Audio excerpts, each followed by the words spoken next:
नमस्कार दोस्तों, आप देख रहे हैं सरकारी जॉब भर्ती। आज का यह हमारा दूसरा वीडियो है आपके सीजीटेट 2026 के एग्जाम के लिए। और इस दूसरे वीडियो में देखने वाले हैं एसएसटी का प्रश्न, जिसमें भारतीय राज्य व्यवस्था से संबंधित प्रश्न हैं। आप सभी को पता है कि आपके सिलेबस के अकॉर्डिंग पर इकाई 7 और 8 ये भारतीय राज्य व्यवस्था जैसे कि भारतीय संविधान, व्यवस्थापिका, न्यायपालिका और कार्यपालिका के अंतर्गत यहां से 8 अंकों का 8 प्रश्न रहेगा। ऐसे में आपकी तैयारी ये होना चाहिए कि ये 8 में से 8 प्रश्न आपसे आसानी से बन जाए। यहां पर मैं आपको 100 क्वेश्चन कराऊंगा जो कि वन लाइनर में है, यानी कि कम समय में ज्यादा प्रश्न है, क्योंकि अब समय आ गया है कि कम प्रश्न में आपको ज्यादा देखना है। अगर एक ही टॉपिक का विश्लेषण करते रहेंगे तो लंबा हो जाएगा। इसलिए प्रयास ये है कि 100 क्वेश्चन को यहाँ पर देखने वाले हैं, जो कि इकाई 7 और 8 का है। और इसमें से हो सकता है संभवतः एक आध 2 क्वेश्चन या कुछ और ज़्यादा प्रश्न आ जाए। इसलिए 8 के 8 अंक यहाँ से आपको मिलना चाहिए। अगर आप चैनल पर नए हो तो चैनल को सब्सक्राइब कर देना, बेल आइकन को जरूर दबा देना। चलते हैं वीडियो की तरफ। वन लाइनर क्वेश्चन है, इसलिए थोड़ा सा रफ्तार रहेगा। जैसे कि पहला क्वेश्चन है, भारतीय संविधान के किस भाग को उसकी आत्मा की आख्या प्रदान की गई है? तो भारतीय संविधान के किस भाग को उसकी आत्मा की आख्या प्रदान की गई है? प्रस्तावना। प्रस्तावना की शुरुआत किससे होता है? हम भारत के लोग, भारत को एक इस तरीके से शब्दों से शुरुआत होते हैं। अगर आप सिर्फ प्रस्तावना को ही पढ़ लेते हो ना, तो बहुत सारे प्रश्न आपसे आसानी से बन जाएगा। दूसरा, भारत है एक, तो भारत क्या है? भारत एक धर्मनिरपेक्ष राष्ट्र है, यानी कि भारत देश में कोई भी सरकार, मतलब देखो, सरकार जो है किसी विशेष धर्म का पालन नहीं करता, क्योंकि सरकार के लिए सभी एक समान हैं। उसके बाद तीसरा है, भारत एक गणतंत्र है, इसका अर्थ है। दोस्तों, गणतंत्र का अर्थ होता है भारत में वंशानुगत शासक नहीं है, यानी कि अभी जैसे कि प्रधानमंत्री मोदी है तो उसके संतान या उसके संतान, ये ऐसा सिस्टम नहीं है। यहां पर गणतंत्र है, यानी कि जनता जो है अपनी शासक स्वयं चुनता है। चौथा प्रश्न देखते हैं, भारतीय संविधान में समवर्ती सूची किसके संविधान से ली है? काफी इंपॉर्टेंट है। समवर्ती सूची ऑस्ट्रेलिया के संविधान से ली है। भारतीय संविधान ने किस प्रकार के लोकतंत्र को अपनाया है? क्या रहेगा? लोकतांत्रिक गणतंत्र, है ना, लोकतांत्रिक गणतंत्र को अपनाया है। छठवा, भारतीय संविधान किसके द्वारा स्वीकृत है? बताइए। जनता के द्वारा, क्योंकि भारतीय संविधान का जब निर्माण किया गया ना, उसमें जनता के हितों को ध्यान में रखकर तैयार किया गया है, यानी कि जनता ने ही इसे स्वीकृत किया है। ठीक है। भारत का संविधान पूर्ण रूप से तैयार हुआ, तो भारत का संविधान पूर्ण रूप से 2 वर्ष 11 माह 18 दिन में जो बनकर तैयार हुआ, वहां 26 नवंबर 1949 को है। और इसी समय 395 अनुच्छेद में से 15 अनुच्छेद उसी समय लागू कर दिया गया था, और बाद के जो जितना भी बचा अनुच्छेद है ना, उसे 26 जनवरी 1950 को लागू किया गया। अगला, भारत के संविधान की प्रस्तावना के प्रथम संशोधन कब किया गया? देखो, हमारे देश में जो प्रस्तावना है ना, उसमें एक ही बार संशोधन हुआ है 1976 में, और इसमें 3 शब्द का उसमें जोड़ किया गया, यानी कि जोड़ा गया है। उसके बाद है, कौन भारतीय राज्य व्यवस्था में सर्वोच्च है? बताइए। भारतीय राज्य व्यवस्था में सर्वोच्च है तो संविधान, संविधान से बड़ा कोई नहीं है। अगला, भारतीय संविधान का सबसे बड़ा एकाकी स्रोत क्या है? मैंने एक दिन बताया था आपको, गवर्नमेंट ऑफ इंडिया एक्ट 1935, यानी कि 395 अनुच्छेद है ना, इसमें से लगभग 250 अनुच्छेद इसी से लिया गया है। उसके बाद है, भारत के संविधान निर्माताओं ने न्यायिक पुनरावलोकन के विचार को ग्रहण किया है। बताइए, न्यायिक पुनरावलोकन के विचार को ग्रहण किया है, तो ये अमेरिका से ग्रहण किया है। 12वां है, भारतीय संविधान कितने भागों में विभाजित किया गया है? तो भारतीय संविधान को 22 भागों में विभाजित किया गया है। 13 है संविधान के किस भाग में नीति निर्देशक तत्वों का उल्लेख किया गया है। तो आपको याद होना चाहिए कि भारतीय संविधान के भाग नंबर 4 में नीति निर्देशक तत्वों का उल्लेख है। उसके बाद संविधान के किस भाग में नागरिक का उल्लेख है। तो भाग नंबर 2 अनुच्छेद 5 से लेकर 11 तक से इसमें क्या है, नागरिक संबंधी बातों का उल्लेख किया गया है। वर्तमान में भारतीय संविधान में कुल कितनी अनुसूचियां हैं। जब भी वर्तमान की बात आता है तो आंसर रहेगा 12। अगर मूल रूप से बात आता है तो फिर आपको 8 ही सही लगाना है।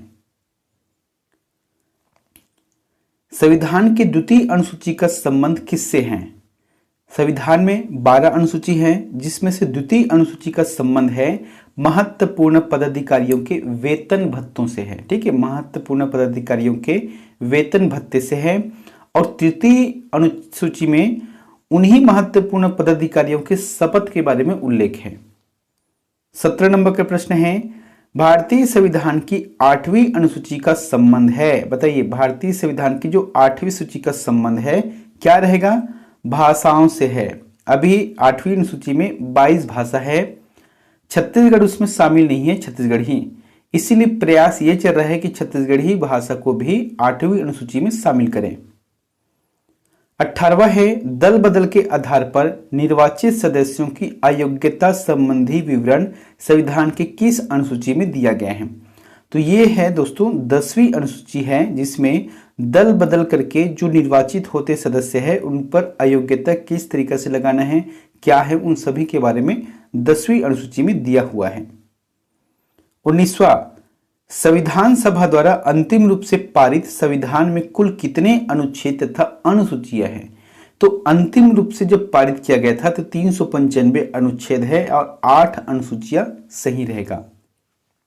20 नंबर का प्रश्न है संविधान का कौन सा अनुच्छेद मंत्रिपरिषद के गठन के बारे में आधारभूत नियम निर्धारित करता है।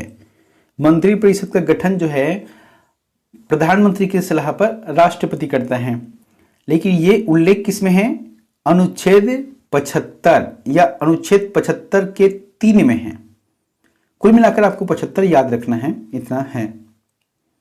अगला सर्वोच्च न्यायालय के न्यायाधीश पर महाभियोग चलाए जाने का प्रावधान है। तो सर्वोच्च न्यायालय के जो क्या है न्यायाधीश है उस पर महाभियोग चलाना है, उसे अपने पद से हटाना है। तो इसके लिए अनुच्छेद 124(4) में दिया गया है कि किस तरीके से इस पर महाभियोग चलाया जा सकता है। संपत्ति का अधिकार संवैधानिक अधिकार है यह बताया है। तो संपत्ति का अधिकार संवैधानिक अधिकार है, पहले यह मौलिक अधिकार में था लेकिन अब संवैधानिक अधिकार में आ गए हैं और ये अनुच्छेद 300 के तहत शामिल किया गया है। 23वां है किस अनुच्छेद में हिंदी भाषा के विकास के लिए निर्देश दिया गया है। बताइए किस अनुच्छेद में हिंदी भाषा के विकास के लिए निर्देश दिया गया है। अनुच्छेद 343 में है। संविधान के किस अनुच्छेद के आधार पर वित्तीय आपात की घोषणा राष्ट्रपति करता है। दोस्तों हमारे देश में ना जो संविधान बनाया गया है इसमें 3 आपातकाल की व्यवस्था है। 352 है, 356 है और एक है 360 है। तो वित्तीय आपातकाल के बारे में 360 में दिया है और हमारे देश में भविष्य में कभी भी ऐसा मौका नहीं आएगा जो वित्तीय आपातकाल लग सके, क्योंकि ऐसा नहीं है। अगला अनुच्छेद 370 किसे विशेष दर्जा प्रदान करता था में है, पहले ये था लेकिन अब नहीं है, यानी कि जम्मू कश्मीर। जम्मू कश्मीर पहले 370 धारा एक विशेष राज्य का दर्जा उन्हें प्रदान करता था, अब नहीं है। भारत एक है, तो भारत क्या है, भारत जो है राज्यों का संघ है। आंध्र प्रदेश एक भाषाई राज्य के रूप में गठित किया गया। तो आंध्र प्रदेश को एक भाषा के आधार पर राज्य का गठन किया गया, तो कब किया गया है, 1953 में। किसी राज्य के नाम में परिवर्तन करने का अधिकार प्राप्त है, तो ये संसद के पास है। जैसे कि छत्तीसगढ़ है, अब छत्तीसगढ़ के नाम को बदलना है तो भले यहां से आप एक बिल लेकर आओ, एक अधिनियम बनाकर पेश करो, लेकिन आपको संसद में ले जाकर वहां से पास कराना पड़ेगा, तभी जाके होगा। ये इनके साइज को करना है, छोटा बड़ा करना है, वो सभी संसद के अधिकार में है। 1956 में राज्यों का पुनर्गठन करने से, तो देखो जब देश में क्या है रियासतों का एकीकरण किया गया उस समय तो अलग था, लेकिन जब 1956 में राज्यों का पुनर्गठन किया गया ना तो 14 राज्य और 6 संघ राज्य क्षेत्र यानी कि केंद्र शासित प्रदेश शामिल हैं। और इसी 14 में से एक आएगा 1 नवंबर 1956 को मध्य प्रदेश का गठन हुआ और मध्य प्रदेश के हिस्से में था छत्तीसगढ़। 500 से अधिक देशी रियासतों के भारत में विलय के लिए कौन उत्तरदायी था बताइए? तो इसका आंसर रहेगा सरदार वल्लभ भाई पटेल। ये जो है 500 से अधिक जितने भी देशी रियासत है ना, चाहे वहां बलपूर्वक हो, चाहे दंड करके हो, चाहे पैसा देकर हो, कुछ भी करके उन्होंने एक किया है और तभी जाके आज देश जो है अखंड है। अच्छा याद रखना, मान लो जब सरदार पटेल ऐसा नहीं करता तो फिर आप अगर रायपुर में हो और आपको दिल्ली जाना है उसके लिए कम से कम 7-8 देशों को पार करके जाना पड़ता, क्योंकि सभी रियासत आज की डेट में देश बन जाता। लेकिन सरदार वल्लभ भाई ने मेहनत किया, उनकी जो कुशलता है, उनकी वाक कुशलता है, उनकी कार्यशैली है, उनके द्वारा जो है जितने भी रियासत है खासकर से लगभग 500 प्लस हैं, उन सभी को एक करने का कार्य है पटेल जी ने किया। प्रथम भाषाई राज्य किसे बनाया गया था? तो आंध्र प्रदेश को बनाया गया था। 1953 की बात है। राज्य पुनर्गठन आयोग का गठन किस वर्ष किया गया था बताइए? 1953 में राज्य पुनर्गठन आयोग का गठन किया गया। वर्तमान में भारतीय संघ में राज्यों और केंद्र शासित प्रदेशों की संख्या कितनी है? आज की डेट में 28 राज्य है और 8 केंद्र शासित प्रदेश है। याद रखना, पहले इनकी संख्या कुछ अलग थी, हालांकि अब जो है समय के हिसाब से सब बदलाव होता है। उस दृष्टिकोण से 28 राज्य है और 8 केंद्र शासित प्रदेश है। भारतीय संविधान के किन अनुच्छेदों में नागरिकता संबंधी प्रावधान किए गए हैं? तो देखो भाग नंबर 2 है और अनुच्छेद की संख्या है 5 से 11। इसमें नागरिकता संबंधी बातें को प्रावधान किया गया है। पाकिस्तान से आकर भारत नागरिकता प्राप्त करना किस अनुच्छेद में वर्णन है? देखो बहुत ही प्यारा सा प्रश्न है ये। देखो उस समय की बात है जब बनाया गया ना, उस समय एक सिचुएशन आ गया था जैसे कि देश का बंटवारा होना, तो कुछ लोग जो है पाकिस्तान का भारत में थे, भारत का पाकिस्तान में थे। तो अनुच्छेद 6 में यह तय किया गया कि पाकिस्तान से अगर कोई भारत में आता है नागरिक तो उसके लिए क्या प्रावधान है। और इसी में एक और आता है अनुच्छेद 7, जो कि अगर पाकिस्तानी नागरिक भारत में है और वो पाकिस्तान जाना चाहते हैं तो उनके लिए क्या मानदंड तय किया गया था उसके बारे में दिया गया है। कितने वर्षों तक लगातार बाहर रहने पर नागरिकता समाप्त हो जाती है? तो 7 वर्षों तक। बिना बताए आप किसी भी देश में रहो 7 वर्षों तक से तो आपकी नागरिकता समाप्त मानी जाएगी। भारतीय संविधान में नागरिकता के प्रावधान कब लागू हुए बताइए? कब लागू हुए? 1949 को, जब संविधान बनकर तैयार हुआ तब की बात है। भारत में एकल नागरिकता की अवधारणा अपनाई गई है इंग्लैंड में। एकल नागरिकता मतलब हमारे देश के नागरिक ग्रहण करते हुए या नागरिकता लिए हुए अगर आप किसी और देश में जाकर नागरिकता लेते हो तो ऐसा नहीं हो सकता। ये हमारे भारतीय संविधान अनुमति नहीं देता है। एक तो अगर अमेरिका में जाकर रहना है ना, हमेशा के लिए वहां की नागरिकता बनना है तो यहां से इस्तीफा देना पड़ेगा या यहाँ के सदस्यता को त्यागना पड़ेगा, तभी जाके ऐसा हो सकता है। भारत के संविधान का भाग 3 संबंध है। तो भारत के संविधान के भाग 3 संबंध है मूल अधिकारों से। मूल अधिकार मूल कहलाते हैं क्योंकि वहां, बताइए, मूल अधिकार मूल कहलाते हैं क्योंकि वहां मानव के प्राकृतिक और अप्रतिदेय अधिकार है। वर्तमान में भारतीय नागरिकों को कितने मौलिक अधिकार प्राप्त है? तो 6 मौलिक अधिकार प्राप्त है। पहले 7 था जो कानून अभी बताया था ना, संपत्ति का अधिकार 300A में शामिल है जो कि अब संवैधानिक अधिकार बन गया है, लेकिन ये पहले मौलिक अधिकार में था तब 7 है, लेकिन अभी वर्तमान में 6 है। मौलिक अधिकारों का निलंबन कौन करता है? तो मौलिक अधिकार का निलंबन सिर्फ एक ही व्यक्ति कर सकता है, इसका नाम है राष्ट्रपति। इसके अलावा कोई नहीं कर सकता। उसके बाद है मूल अधिकारों का संरक्षक कौन है, बताइए। मूल अधिकारों का संरक्षक होता है न्यायपालिका। ठीक है। स्वतंत्रता का अधिकार संविधान के किन अनुच्छेद में वर्णित है? अनुच्छेद 19 से 22 तक से स्वतंत्रता के अधिकार के बारे में उल्लेख किया गया है। दोस्तों देखो यहां पर ना, हालांकि मैं आपको वन लाइनर फैक्ट बता रहा हूं, वन लाइनर प्रश्न बता रहा हूं, यही प्रश्न आपके जब एग्जाम में आएगा तो 4 ऑप्शन करके आएगा, या कूट वाला प्रश्न करके आएगा ना तो 4 प्रश्न को एक साथ जोड़कर दिया रहेगा, ऐसे प्रश्न आएगा।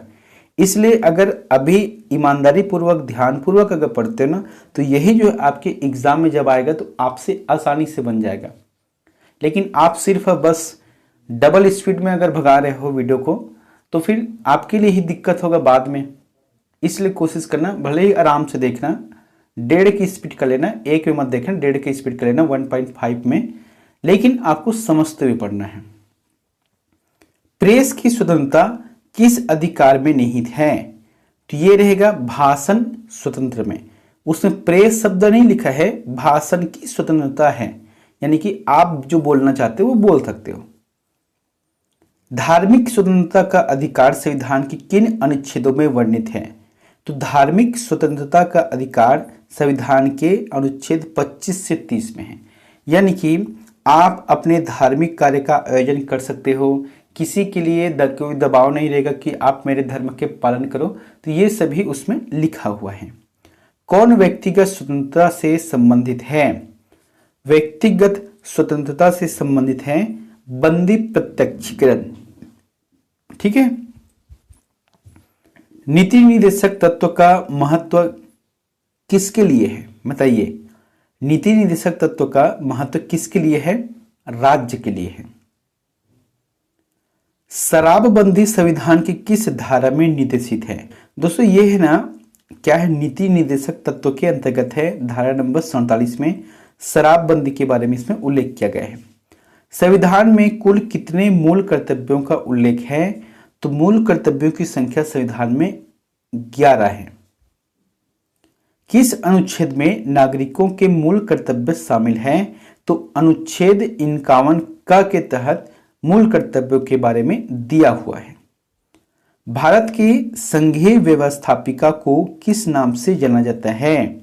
तो संघीय व्यवस्थापिका को संसद के नाम से जाना जाता है। संसद के किस सदन को प्रतिनिधि सभा भी कहा जाता है? बताइए, संसद के किस सदन को प्रतिनिधि सभा भी कहा जाता है?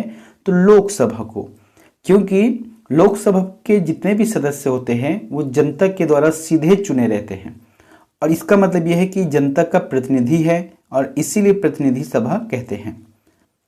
संसद का स्थायी सदन है तो राज्यसभा रहेगा। ठीक है, ये स्थायी है, यह भंग नहीं होता। अगला, संसद के कितने सत्र होते हैं? बताइए, संसद का कितने सत्र होते हैं? 3 सत्र। बजट सत्र जो कि आज से चालू हो गया है, ठीक है, अभी जैसे कि आप देखोगे ना टीवी में, तो आज से चालू हो गया है, और 1 तारीख को यानी कि संडे को जिस समय आपका एग्जाम रहेगा उसी दिन हमारे देश की जो वित्त मंत्री है निर्मला सीतारमण यह बजट पेश कर रही होगी, है ना। और एक होता है मानसून सत्र जो मानसून में चलता है, एक होता है शीतकालीन सत्र। फिर आता है संसद की कार्यवाही सूची में प्रथम विषय होता है। तो आज ही का जैसे कि आप देखना, कल सवेरे आप टीवी चालू करके देखना, संसद टीवी में प्रथम सत्र ही प्रश्नकाल कहलाता है, और इनका समय लगभग 11 बजे से 12 बजे के बीच का समय रहता है। संसदों के वेतन का निर्णय कौन करता है? तो आंसर रहेगा संसद करता है। देखो संसद में क्या होता है, कोई भी बिल जाता है ना पेश होने के लिए, तो उसमें पक्ष और विपक्ष दोनों का अपना अपना मत रहता है, वोट देते हैं। और जैसे ही कोई संसद का वेतन बढ़ने वाला बिल जाता है ना, तो कोई विपक्ष नहीं होता, सब के सब एक मत से सहमत हो जाते हैं, क्योंकि उनका पेमेंट बनना है। ऐसा इन लोगों का काम चलता है। 58 है, किसी संसद सदस्य की अयोग्यता का संदर्भ में निर्णय कौन करता है? तो दोस्तों देखो, ये संसद की अयोग्यता के संबंध में ना निर्णय राष्ट्रपति करता है, लेकिन यह निर्वाचन आयोग के द्वारा होता है। और इनके बारे में 103 अनुच्छेद नंबर 103 में अंतिम बात कही गई है। उसके बाद है संसद के दोनों सदनों का सत्रावसन कौन करता है? तो सत्रावसन जो है राष्ट्रपति के द्वारा ही होता है। संघ की कार्यपालिका शक्ति निहित है, तो संघ की कार्यपालिका शक्ति में निहित है, राष्ट्रपति में निहित है। राष्ट्रपति का निर्वाचन किस प्रकार से होता है बताइए? राष्ट्रपति को क्या हम लोग वोट देकर बनाते हैं क्या? नहीं, तो ये अप्रत्यक्ष रहता है। उसके बाद है राष्ट्रपति पद के उम्मीदवार के लिए अधिकतम आयु सीमा है। तो देखो, कोई भी पद के लिए अधिकतम आयु सीमा नहीं है। जो राजनीतिक पद है उसके लिए भले इनका न्यूनतम पद है 35 वर्ष, इनका मतलब एज है 35 वर्ष कम से कम होना चाहिए। अधिकतम जब तक वो बनना चाहे, जब तक उनके पार्टी के लोग समर्थन करते हैं तब तक बने। राष्ट्रपति को हटाया जा सकता है तो सिर्फ एक ही तरीके से महाभियोग द्वारा, है ना, महाभियोग द्वारा हटाया जा सकते हैं, या फिर वो स्वयं अगर पद से त्याग देते हैं तभी वहां हट सकते हैं। राष्ट्रपति मुख्य न्यायाधीश के सामने शपथ ग्रहण करता है, तो ये अनुच्छेद 60 में दिया हुआ है। अनुच्छेद 60 में राष्ट्रपति को शपथ दिलाने का कार्य भारत देश के मुख्य न्यायाधीश के द्वारा होता है। सबसे लंबे समय तक भारत के राष्ट्रपति रहे हैं, तो बताइए ये होगा डॉक्टर राजेंद्र प्रसाद, जो कि देश का प्रथम राष्ट्रपति है। यहां 12 वर्ष से अधिक समय तक राष्ट्रपति रहे। राष्ट्रपति संसद के दोनों सदनों में कितने सदस्यों को मनोनीत करता है? काफी इंपॉर्टेंट है। मनोनीत में जैसे कि 5 क्षेत्रों से है, कि जैसे कि कोई खेल के क्षेत्र में है, या कला के क्षेत्र में है, या विज्ञान के क्षेत्र में है, कोई उल्लेखनीय कार्य करता है और राष्ट्रपति की नजर उन पर होती है ना, तभी ये चीज होता है, उनको सदस्य बनाता है। जैसे कि राज्यसभा में 12 सदस्यों के लिए है और लोकसभा में 2 सदस्यों को मनोनीत कर सकता है, कुल मिलाकर 14 रहेगा। संसद का अधिवेशन बुलाने का काम है राष्ट्रपति का होता है। वित्त बिल के लिए किसकी पूर्व स्वीकृति आवश्यक है? तो वित्तीय बिल के लिए राष्ट्रपति की स्वीकृति आवश्यक है। अभी जैसे कि राष्ट्रपति का स्वीकृत हुआ तभी जाके वित्त पर चर्चा हो रही है। अध्यादेश जारी करने का अधिकार राष्ट्रपति का कौन सा अधिकार है? तो अध्यादेश जारी करने का अधिकार राष्ट्रपति का यहां एक विधायी अधिकार है। भारत के उपराष्ट्रपति की स्थिति की तुलना किस देश के उपराष्ट्रपति से की जाती है, मतलब की जा सकती है? तो ये रहेगा संयुक्त राज्य अमेरिका के जो उपराष्ट्रपति है ना, सेम उसी स्थिति पर भारत के उपराष्ट्रपति हैं। उसके बाद है उपराष्ट्रपति का निर्वाचन कैसे होता है? ये भी अप्रत्यक्ष होता है। भारत का उपराष्ट्रपति किसका पदेन सभापति होता है? तो भारत का उपराष्ट्रपति संसद का पदेन सभापति होता है, यानी कि ये राज्यसभा का अध्यक्ष होता है। राज्यसभा में किस राज्य के प्रतिनिधियों की संख्या सर्वाधिक है? ये इंपॉर्टेंट है। तो राज्यसभा में उत्तर प्रदेश के, देखो उत्तर प्रदेश में ना उनका विधानसभा लगभग 403 सीट पर है, जबकि हमारा छत्तीसगढ़ में सिर्फ 90 है। और वहां की जो लोकसभा सीट है वहां लगभग 80 है, हमारे छत्तीसगढ़ का 11 है। और उत्तर प्रदेश की जो राज्यसभा सीट है वहां 31 है, हमारे छत्तीसगढ़ में सिर्फ 5 है। भारतीय संसद के अपर हाउस को किस नाम से जाना जाता है? राज्यसभा के नाम से। लोअर हाउस ये लोकसभा को। किस सदन में अध्यक्ष उस सदन का सदस्य नहीं होता? तो राज्यसभा, क्योंकि राज्यसभा का जो अध्यक्ष होता है राष्ट्रपति होता है और वह उस सदन का सदस्य नहीं होता, जबकि लोकसभा का अध्यक्ष लोकसभा का सदस्य भी रहता है। धन विधेयक पारित करने के लिए राज्यसभा को कितने समय दिया जाता है? धन विधेयक पारित करने के लिए राज्यसभा को 14 दिन का समय दिया जाता है। राज्यसभा के लिए नामित प्रथम फिल्म अभिनेत्री कौन थी? नरगिस दत्त। दोस्तों ये प्रश्न ना काफी इंपॉर्टेंट है, बता रहा हूं सभी प्रश्न आए हुए प्रश्न हैं, इसलिए आराम से देखो, है ना। मूल संविधान में लोकसभा सदस्यों की संख्या कितनी निर्धारित की गई थी? जब संविधान बनकर तैयार हुआ उस समय 500 सदस्य का मतलब उल्लेख किया गया था लोकसभा में, लेकिन 31वें संविधान संशोधन के तहत इसकी संख्या 545 बढ़ाई गई। लोकसभा में राज्यों को किस आधार पर सीटें आवंटित होती हैं?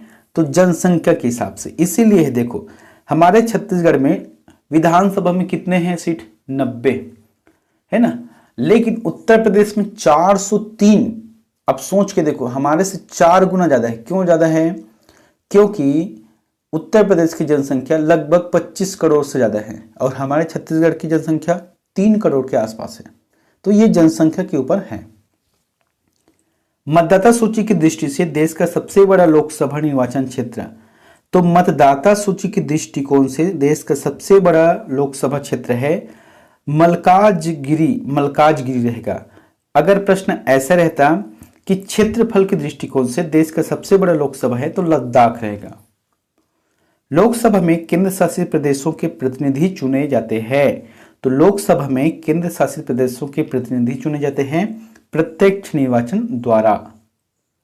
फिर आते हैं अविश्वास प्रस्ताव किस सदन में लाया जाता है, तो ये सिर्फ लोकसभा में लाया जाता है, राज्यसभा में नहीं। भारत में शक्तियों का प्रमुख उभरता केंद्र कौन है? प्रधानमंत्री। भारत के प्रधानमंत्री का पद है, तो ये जो है संविधान द्वारा सृजित है, यानी कि संविधान में इनका उल्लेख किया गया है। सबसे कम उम्र में प्रधानमंत्री पद पर आसीन होने वाले व्यक्ति हैं, तो सबसे कम उम्र में राजीव गांधी ही प्रधानमंत्री बने थे। प्रधानमंत्री पद से त्यागपत्र करने वाले प्रथम व्यक्ति हैं, तो कौन है? मोरारजी देसाई। इन्होंने पहली, मतलब देखो अभी तक जितने भी प्रधानमंत्री हुए ना उसमें से पहला व्यक्ति यही है जिन्होंने पद पर रहते हुए त्यागपत्र दे दिया था। बाकी कुछ ऐसे लोग भी हैं जिनको गिराया गया था उनकी सरकार को, तब त्यागपत्र दिया है। 87 नंबर के प्रश्न है, कौन व्यक्ति मंत्री परिषद का सदस्य हो सकता है? तो संसद का सदस्य हो सकता है। ठीक है, मंत्री बन सकता है संसद का कोई भी सदस्य। जो व्यक्ति सांसद ना हो, क्या उसे मंत्री नियुक्त किया जा सकता है? तो बिल्कुल हाँ, लेकिन उन्हें 6 महीने के भीतर किसी भी संसद का सदस्य बनना होगा, कोई भी क्षेत्र का। भारतीय संविधान में किस पद का उल्लेख नहीं है? तो उप प्रधानमंत्री। चाहे उप प्रधानमंत्री हो चाहे ये उप मुख्यमंत्री है ना, ये जो है संविधान में उल्लेख नहीं है, बस ये लोगों को ऐसे ही बना दिया है मन बहलाने के लिए, है ना। मुख्यमंत्री है, अब उप मुख्यमंत्री का काम क्या है? कोई काम नहीं है, बस उसको एक विभाग दे दिया गया है, लेकिन असल में संविधान में कोई भी उप मुख्यमंत्री या उप प्रधानमंत्री के बारे में उल्लेख नहीं है। अगला, लोकसभा का विरोधी दल के पहले मान्यता प्राप्त नेता थे, तो राय सुभग सिंह रहेगा। लोकसभा अध्यक्ष अपना त्यागपत्र किसको देता है? तो लोकसभा अध्यक्ष अपना त्यागपत्र लोकसभा के उपाध्यक्ष को देता है। प्रथम लोकसभा के स्पीकर कौन थे बताइए? जीवी मावलंकर सही रहेगा। भारत सरकार का प्रथम विधि अधिकारी कौन है बताइए? भारत सरकार का प्रथम विधि अधिकारी होता है भारत का महान्यायवादी। ठीक है।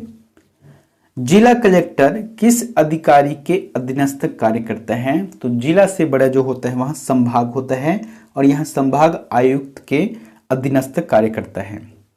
केंद्र सरकार के व्यय को नियंत्रित करने की शक्ति किसमें निहित है?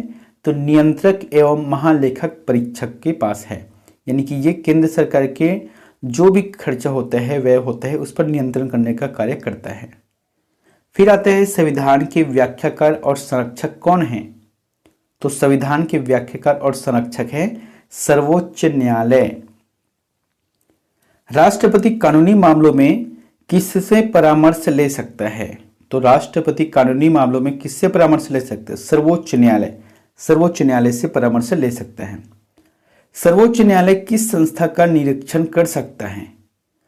तो ये अपने अधीनस्थ है ना, जिस सर्वोच्च न्यायालय है तो ये उच्च न्यायालय को, उच्च न्यायालय है तो ये क्या है, अपना जो जिला न्यायालय है, इस सभी को अपने अधीनस्थ के न्यायालय पर निरीक्षण कर सकता है।